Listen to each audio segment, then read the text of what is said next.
Hello, Highcroft fifth graders. You're the top dogs now. I'm sure this isn't how you imagined that you would start your fifth grade year, but here we are. If you're new to Highcroft, my name is Miss Dom. I'm the art teacher at Highcroft Drive Elementary School. Welcome.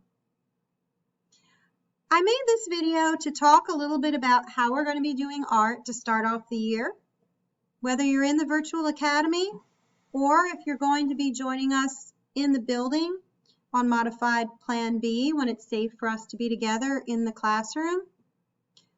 Right now, all of us are starting virtually. And so right now you're listening to me talk on a little presentation board in my virtual classroom. I want to talk a little bit about what you're going to expect in the future. I want to talk a little bit about how we're going to be doing things.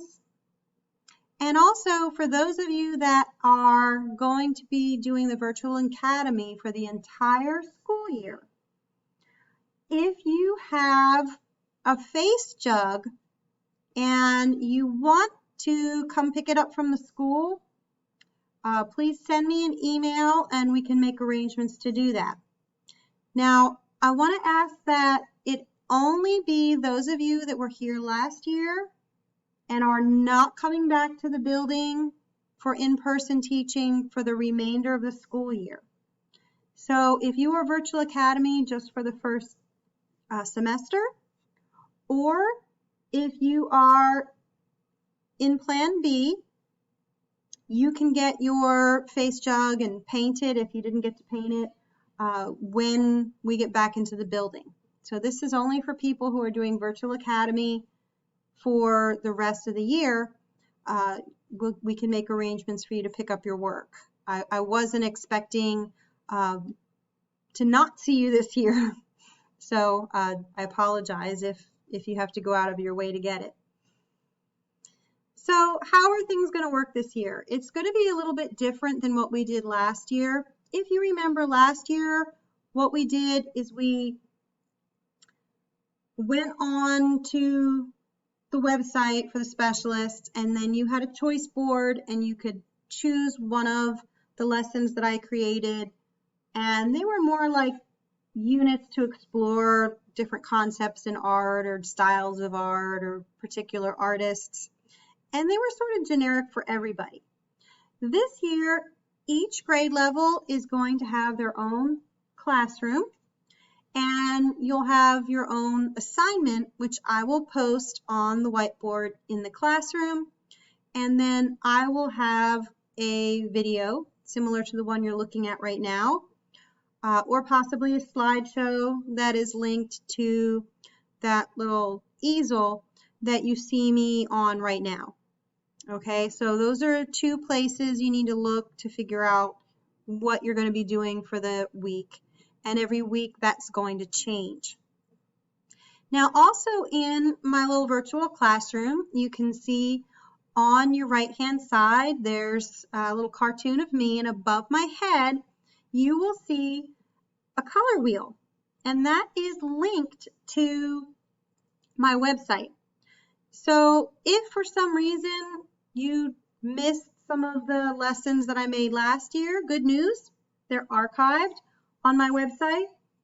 Also on my website, there are lots of links to different museums and different activities and art organizations that are local. So if you want more resources or you want a starting point to do some exploring on your own, I recommend that you go to my website, and those are things that I've previewed and find useful. So you're welcome to go there and look around, and there's also a little introduction of me in there if you want to know more about me. So that's what's going on in this little classroom.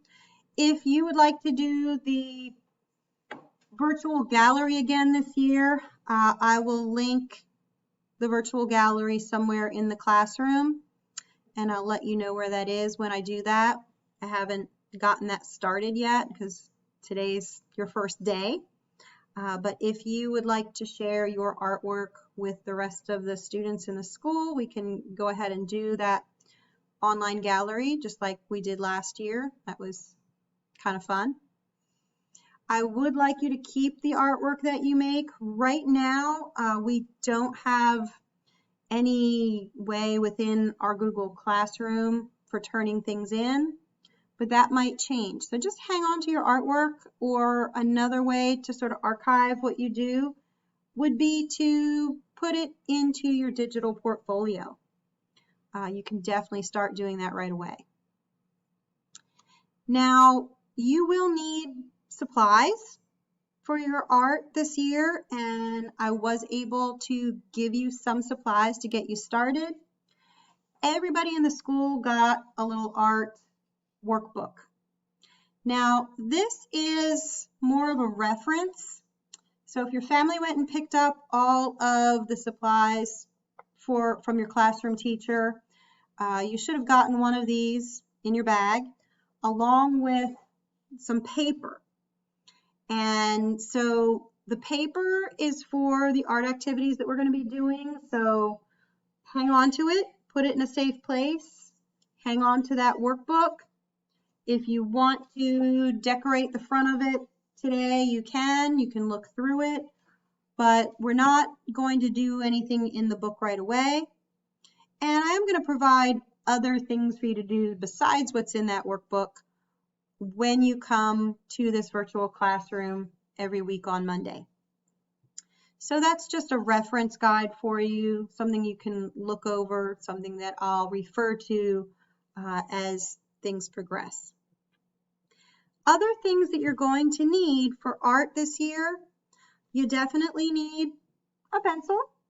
You probably already have one of those.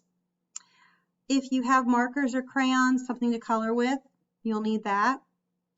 I'd really like for you to get a watercolor set. I didn't have enough to pass out to every single student.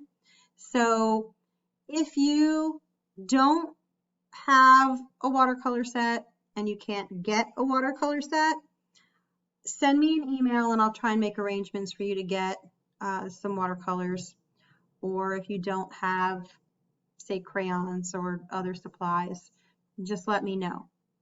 So you don't have to have necessarily crayons and markers and colored pencils, but one of those things would be awesome to have. Also, scissors and glue you're going to need. And so hang on to all those supplies, maybe put them all together in a place where you can find them. Something else you might want to do is start collecting things like empty cereal boxes.